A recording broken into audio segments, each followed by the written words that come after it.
श्री राम वालिदा बोल साची दरबार की जय। हे मेरी सचियां जोतां वाली माता तेरी सदा ही जय। ओम सर्वमांगल्य मांगल्ये शिवे सर्वार्थ साधके शरणे त्र्यंबके गौरी नारायणी नमस्तुते।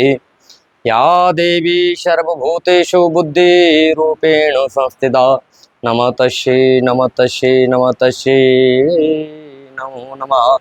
या देवी सर्वभूतेषु शान्तिरूपेण संस्थिता नमस्तस्यै नमस्तस्यै नमस्तस्यै नमो नमः।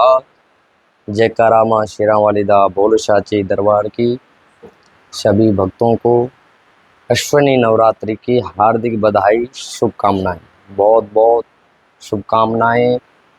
कल से अशुज महीने की जो नवरात्रे हैं वो प्रारंभ हो जाएंगी। कल शुक्ल पक्ष विक्रमी संवत 2082 सिद्धार्थी संवत्सरे नामः अशुज का महीना और शुक्ल पक्ष प्रतिपदा से माँ का आगमन होता है। और इस नवरात्रे में कैसे माँ को मनाना चाहिए, किस प्रकार से पूजा घंटा स्थापना और किस प्रकार से आप शाकांबरी जो बोल जाते हैं उस पर थोड़ी देर चर्चा करेंगे। आप सभी प्रातःकालीन स्नान आदि से निवृत्त होकर माँ की पूजन सामग्री रोली मोली पंचामृत जटा वाला कच्चा नारियल और माँ की एक चुनरी लें और एक कलश मिट्टी का, आम के पत्ते इत्यादि जो भी माँ को प्रिय है, जो भी वो सारी सामग्री इकट्ठी कर कर माँ के दरबार में, अपने घर में, घर के दरबार में माँ का ध्यान करते हुए कलश स्थापना करें।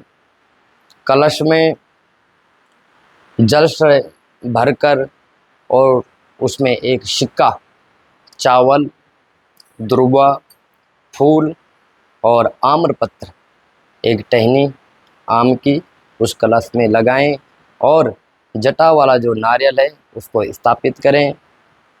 क्योंकि माँ की पूजा में कलश का बहुत ही विधान है। 9 दिन तक इस कलश की पूजा होती है। 9 दिन में माँ के सभी रूपों का पूजन और कलश स्थापना की जो विधि है वो यह विधि है कि आप बड़े श्रद्धा से निष्ठा से इस कलश की स्थापना करें और माँ का पूजन पाद्यर से, गंगा जल से और पंचामृत से। कोई अगर आपके पास प्रतिमा, माँ की छोटी अगर कोई प्रतिमा है तो इसको स्थापित करें और उससे माँ का स्नान कराकर चरणामृत आदि लेकर आप उसको ग्रहण कर सकते हैं। पूजा का शुभ मुहूर्त जो रहेगा घंटा स्थापना का, वह सुबह प्रातः, वैसे तो ब्रह्म मुहूर्त में ही शुभ मुहूर्त कहा गया है। सूर्य उदय के साथ जब सूर्य उदय हो जाता है तो वही ब्रह्म मुहूर्त होता है और उसमें ही सभी देवी देवताओं का आह्वान होना चाहिए। लेकिन शुभ जो समय है, क्योंकि सांसारिक जीवन में गृहस्थ में आदमी को समय लगता है, इसलिए जो शुभ मुहूर्त है घंटा स्थापना का वह सुबह प्रातः 6 बजे से और 9 बजे तक आप घंटा स्थापना अपने घर में कर सकते हैं, माँ का आह्वान कर सकते हैं। इसी के साथ आप सभी को बहुत बहुत शुभकामनाएं, अनंत अनंत बधाई। माँ की कृपा सदैव आप पर, आपके परिवार पे बनी रहे। जय माता की।